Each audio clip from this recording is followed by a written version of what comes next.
Hello viewers, আসসালামু আলাইকুম। ননদ ভাবি কুকিং ওয়ার্ল্ডে আপনাদের স্বাগতম। আজকে একটা নতুন রেসিপি নিয়ে আবার আপনাদের সামনে হাজির হয়ে গেলাম।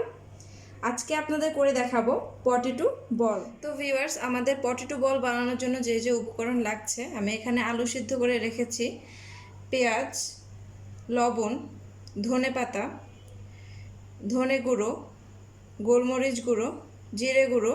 আমি এটা ময়দাটা লবণ দিয়ে হালকা পানি দিয়ে একটু গুলিয়ে রেখেছি, কাঁচামরিচ, ব্রেড ক্রাম্বস, আর এখানে মশলা লাগছে। আমি একটা স্বাদে ম্যাজিক মশলার প্যাকেট ঢেলে রেখেছি। তো আমি এখানে আলুটা সিদ্ধ করে গ্রেট করে রেখেছি। এর মধ্যে আমি একে একে এখন উপকরণগুলো দিয়ে দিচ্ছি। আমি পেঁয়াজ কুচানো দিয়ে দিচ্ছি,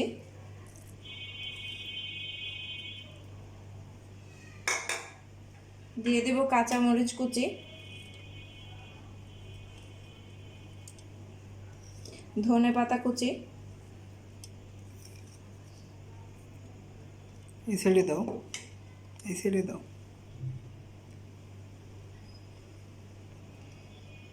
ধনে গুঁড়ো দিয়ে দিচ্ছি,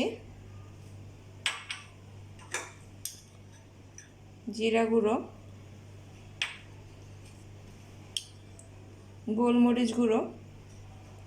এবার আমি স্বাদে ম্যাজিকটা ব্যবহার করছি, দিয়ে দিচ্ছি আমি এক প্যাকেট স্বাদে ম্যাজিক। এটা যদি না থাকে আপনাদের কাছে হাতের কাছে, তাহলে এটা আপনারা বাদ দিতে পারেন। এটা দিলে একটু স্বাদটা আর কি চেঞ্জ হবে। তো আমি এটা ভালোভাবে হাত দিয়ে মেখে নিচ্ছি। তো আমার আলু মাখাটা শেষ হয়ে গেছে। আমি এখন এরকম অল্প অল্প নিয়ে দুই হাতের মাধ্যমে তালুতে রেখে চেপে চেপে একটু গোল শেপ করে নিচ্ছি। এবার আমি দুই হাতে তালুতে রেখে একটু গোল শেপ দিয়ে নিচ্ছি, ঠিক এভাবে। আমি ঠিক এভাবে সব বলগুলো বানিয়ে নিচ্ছি। আমার বলগুলো বানানো শেষ হয়ে গেছে। আমি এবার আটার ব্যাটারে এটা কোডিং করে নেব খুব ভালোভাবে। আমি এই ময়দার ব্যাটারটার মধ্যে আস্তে আস্তে করে এক একটা বল ছেড়ে দিচ্ছি। খুব ভালোভাবে এটা কোডিং করে নিতে হবে। এটা যদি ভালোভাবে করা হয় তাহলে আমাদের ব্রেড ক্রাম্বসটা ভালোভাবে লেগে যাবে, নয়তো কিন্তু তেলে দেওয়ার পরে ছেড়ে যাওয়ার সম্ভাবনা থাকতে পারে। তো আমি এটা ব্রেড ক্রাম্বসের মধ্যে দিয়ে দিচ্ছি। এটা খুব ভালোভাবে আমি লাগিয়ে নেব চারপাশে। ওইদিকে আমি একটা চুলায় কড়াইতে তেল গরম করতে দিয়ে দিয়েছি। আমি এটা ছেড়ে দেব। আমি এটা দিয়ে দিচ্ছি।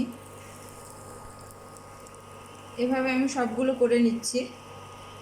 তো আমি এটা দিয়ে নিয়েছি। আমি এটা ওলট পালট করে একটু ভেজে নিচ্ছি।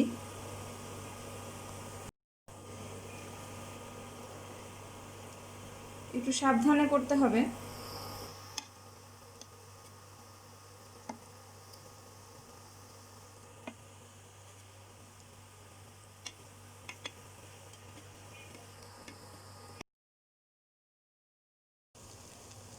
তো আমি এটা খুব ভালোভাবে এপাশ ওপাশ করে একটু ভেজে নিচ্ছি, লাল লাল করে।